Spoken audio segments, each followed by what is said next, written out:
Car tu bénis le juste, Éternel, tu l'entoures de ta grâce, comme d'un bouclier. Psaume chapitre 5, verset 12. Car tu bénis le juste, Éternel, tu l'entoures de ta grâce, comme d'un bouclier. Psaume chapitre 5, verset 12.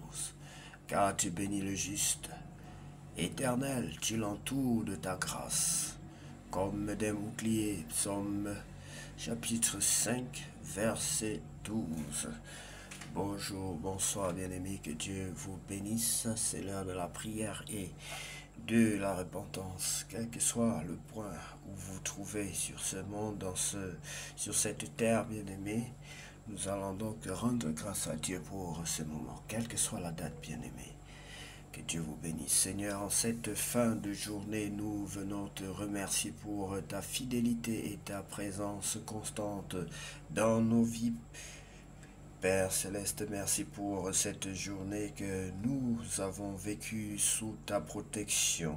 Merci pour chaque bénédiction, chaque épreuve surmontée et chaque leçon apprise.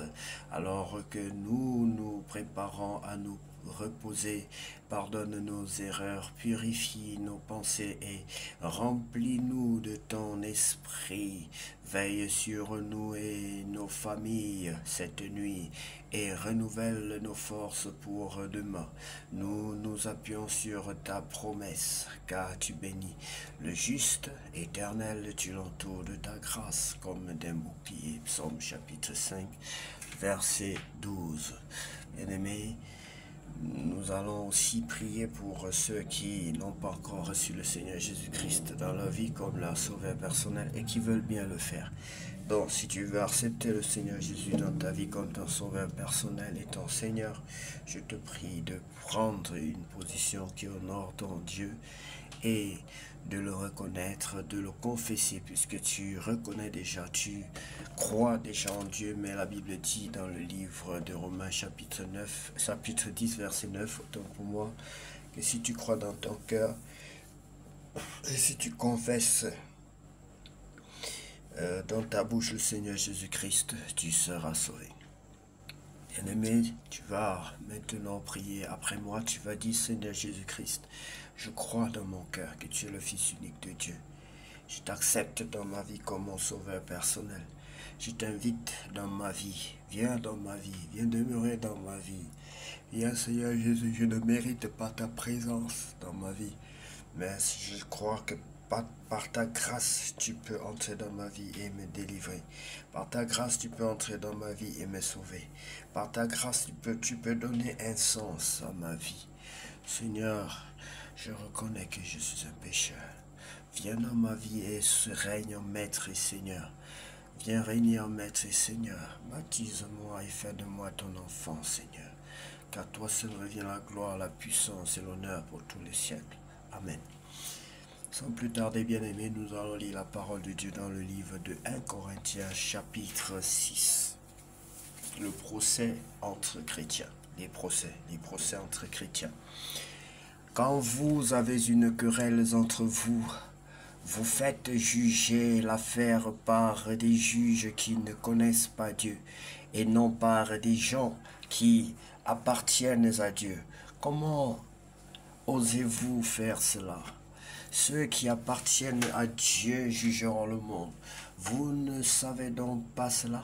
Et si c'est vous qui devez juger le monde, est-ce que vous n'êtes pas capable de juger les affaires peu importantes?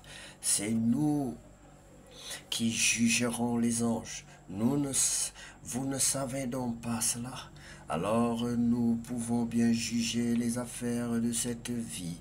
Pourtant, quand vous avez des procès pour des affaires de ce genre, vous prenez comme juge des gens que l'Église compte pour rien. Je le dis et c'est une honte pour vous.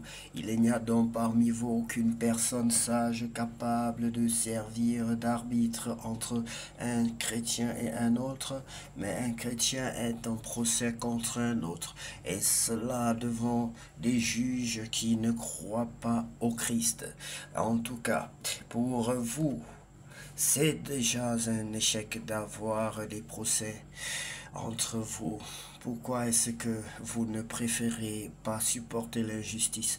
Pourquoi est-ce que vous ne laissez pas plutôt les autres voler ce qui est à vous? Au contraire, c'est vous qui êtes injuste, c'est vous qui volez les autres et ces autres sont vos frères et vos et sœurs, vos frères et sœurs, vos sœurs chrétiennes, vos frères et sœurs chrétiens. Ceux qui font le mal n'auront pas de place dans le royaume de Dieu. Vous ne savez donc pas cela? Attention, comprenez bien ceci, ceux qui ont une vie immorale, ceux qui adorent les faux dieux, ceux qui sont adultères, les hommes qui couchent avec des jeunes gens, les voleurs, les avares, ceux qui boivent trop, ceux qui insultent les autres, les bandits, ces gens-là n'auront pas de place dans le royaume de Dieu. Voilà ce que certains parmi vous étaient autrefois, mais notre Dieu nous a lavés du péché, il nous a choisis pour lui, il nous a rendus justes au nom du Seigneur Jésus-Christ et par Jésus-Christ et par l'Esprit Saint. Le corps est le temple de l'Esprit Saint. Certains disent tout m'est permis, oui, mais tout n'est pas bon pour vous. Tout m'est permis, c'est vrai, mais je ne veux pas être esclave de quelque chose. Vous dites aussi, la nourriture est pure, le ventre est le ventre. La nourriture est pour le ventre autant pour moi et le ventre pour la nourriture. Oui, mais Dieu détruira la nourriture et le ventre. D'autre part, on ne peut pas faire n'importe quoi avec son corps. Le corps est pour le Seigneur et le Seigneur est pour le corps. Dieu a réveillé de la mort le Seigneur et nous aussi, il nous réveillera de la mort par sa puissance. Vos corps font partie du corps du Christ. Vous ne savez donc pas? Eh bien, est-ce que je vais prendre une partie du corps du Christ pour en faire une partie du corps d'une prostituée? Sûrement pas. Celui qui s'unit à une prostituée devient avec elle un seul corps. Vous ne savez donc pas cela? En effet, les livres saints disent, les deux deviendront comme une seule personne, mais celui qui s'unit au Seigneur dans son cœur devient comme une seule personne avec lui. Évitez à tout prix de faire n'importe quoi avec votre corps. Tous les autres péchés que les gens peuvent commettre sont à l'extérieur du corps, mais si quelqu'un fait n'importe quoi avec son corps, il fait quelque chose de mal contre son corps. Vous le savez, votre corps est le temple de l'Esprit Saint. Cet esprit est en vous et Dieu vous l'a donné. Vous ne vous appartenez pas à vous-même. Dieu vous a acheté très cher pour vous rendre libre. Alors rendez gloire par votre corps.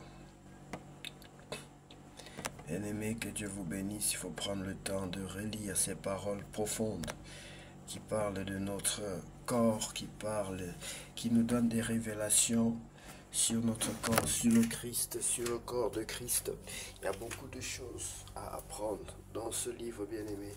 Et je ne peux que vous encourager à demeurer en Christ et à chercher à bien comprendre la parole de Dieu. Donc à demeurer dans la parole de Dieu. Que Dieu vous bénisse abondamment et que cette nuit soit la plus douce, la plus belle de toutes les nuits que vous avez déjà vécues sur cette terre au nom de Jésus. Amen.